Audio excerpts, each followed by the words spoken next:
দেশের ইতিহাসে প্রথমবার এসআইআর এর মামলায় আইনজীবী হিসেবে সুপ্রিম কোর্টে লড়ছেন মুখ্যমন্ত্রী। আমার মনে হয় ইলেকশনের পরে ওনাকে ওই কাজই করতে হবে, সেটাই প্র্যাকটিস শুরু করেছেন।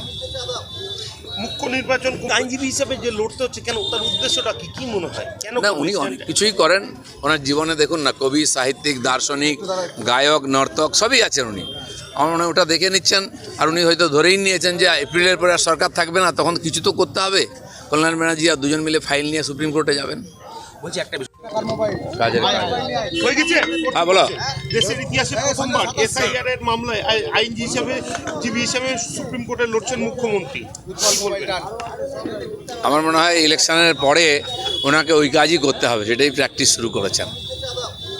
মুখ্য নির্বাচন কমিশনের বিরুদ্ধে এক কাট্টা হচ্ছে বিরোধীরা, চলতি অধিবেশনে ইমপিচমেন্ট আনার প্রস্তুতি। বিহারের হয়ে গেল এসআইআর, অনেক বড় বড় কথা বলেছিলেন। যখন লিস্ট বেরোলো কেউ কমপ্লেন করতে যায়নি এবং ভোট হয়ে গেল, রেজাল্ট তো সবাই জানেন। সেই জন্য এই চেঁচামেচি যেটা করছেন ওনারা এসআইআরকে আটকাবার জন্য, কারণ পশ্চিমবাংলাটা হচ্ছে বিরোধীদের গড়, একমাত্র নেত্রী মমতা ব্যানার্জি। এখানে যদি উইকেট পড়ে যায় তাহলে ভারতবর্ষে বিরোধী নেতা বলে কেউ থাকবে না। কারণ ভারতবর্ষের মানুষ এখন আর শুদ্ধিকরণ শুরু করেছে ভারতবর্ষে। স্বচ্ছ ভারত তৈরি করছেন পাবলিক, দুর্নীতিমুক্ত ভারত, হিংসামুক্ত ভারত, দেশদ্রোহী মুক্ত ভারত। আর প্রত্যেকটি নির্বাচনে সেটাই হচ্ছে, সেটাকে বিরোধীরা ভয় পাচ্ছেন। বলছি, দিল্লি গেছেন মুখ্যমন্ত্রী, এই দিল্লি যাত্রাকে কীভাবে দেখছেন? আর দিল্লিতে অনেকবার গেছেন উনি। তো আমাদের বাংলায় একটা কথা আছে, যখন সময় চলে আসে শিয়াল নাকি শহরের দিকে ছোটে।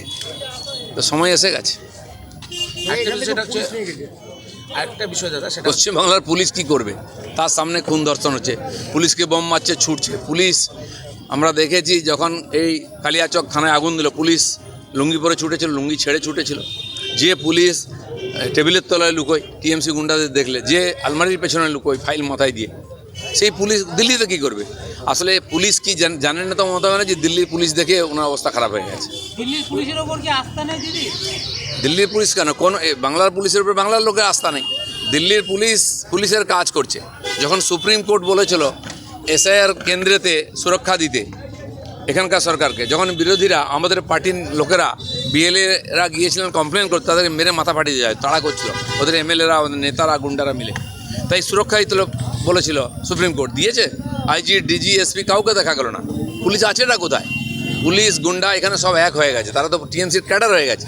তো ওই পুলিশ গেলে দিল্লির লোক কী ট্রিটমেন্ট করবে দেখা যাবে। আজকে আইনজীবী হিসেবে যে লড়তে হচ্ছে কেন, তার উদ্দেশ্যটা কি কি মনে হয়? কেন না, উনি অনেক কিছুই করেন ওনার জীবনে। দেখুন না, কবি, সাহিত্যিক, দার্শনিক, গায়ক, নর্তক সবই আছেন উনি। আমার মনে হয় ওটা দেখে নিচ্ছেন। আর উনি হয়তো ধরেই নিয়েছেন যে এপ্রিলের পরে আর সরকার থাকবে না, তখন কিছু তো করতে হবে। কল্যাণ ব্যানার্জি আর দুজন মিলে ফাইল নিয়ে সুপ্রিম কোর্টে যাবেন। বলছি, একটা বিষয়, সেটা হচ্ছে নির্বাচন কমিশনের সাথে বৈঠকের পর মমতা বন্দ্যোপাধ্যায় অসহযোগিতার অভিযোগ করছেন, পাল্টা নির্বাচন কমিশন অশোভনীয় আচরণের অভিযোগ করছেন। না, 1.5 ঘন্টা তাহলে কী করলেন? ককাপ চা খেয়েছেন? যদি অশোভনীয় বা অসহযোগিতা ছিল তখনই বেরিয়ে আসা উচিত ছিল। 1.5 ঘন্টা মিটিং হয়ে যাওয়ার পরে উনি দেখলেন যে খবর হবে না, তাই টেবিল চাপড়ে বাইরে এসে ড্রামা করতে শুরু করলেন। তো এর আগেও ভাইপো গিয়েছিল, ওনার খুব কষ্ট হয়েছিল নাকি, ওনাকে আঙুল দেখিয়েছে। আপনি সকাল বিকাল আমাদের চোখ দেখান, একটু আঙুল দেখিয়ে যে কী মহাভারত অশুদ্ধ হয়ে গেছে। তিনি ড্রামা করেছিলেন, কী হয়ে গেল? কিচ্ছু হবে না, সব ঠান্ডা হয়ে যাবে। ডিস্ট্রিক্ট ম্যাজিস্ট্রেট, আমি যখন এমপি ছিলাম আমার সঙ্গে ওখানে ডিস্ট্রিক্ট ম্যাজিস্ট্রেট দেখা করতে না, ভয় পায় আমাদেরকে।